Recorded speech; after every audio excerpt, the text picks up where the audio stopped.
Hello everyone, welcome to my channel. তো আজকে তোমাদের সাথে একটা হল ভিডিও শেয়ার করব। এখানে কিছু জিনিস অনলাইন থেকে, কিছু জিনিস অফলাইন থেকে নেওয়া হয়েছে। তো ফার্স্টেই আমি অনলাইন থেকে নিয়েছিলাম কিছু ইয়াররিংস বেস। এগুলি বেসিক্যালি রেজিনের ঝুমকা বানানোর জন্য অর্ডার করেছি।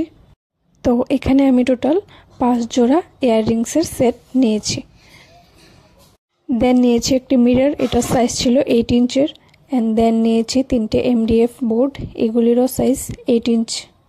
তারপর নিয়েছি 2টো ফেরি লাইট, এগুলি রেজিন ফ্রেমের জন্য ইউজ করি।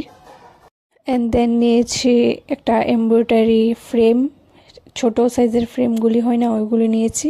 এগুলি সবই আমার লোকাল মার্কেট থেকে কেনা। দেন নিয়েছি বিডস, এটা পেস্টাল কালারের মধ্যে ছিল।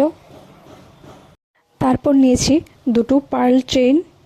অ্যান্ড দেন নিয়েছি একটা সিলভার চেইন, এটা অ্যারাউন্ড 1 মিটার আমি নিয়েছিলাম। তারপর 4টে গোল্ডেন চেইন নিয়েছি। দেন নিয়েছি জুয়েলারি মেকিংয়ের জন্য আই পিন, হেড পিন এবং subscribe for more. Thank you.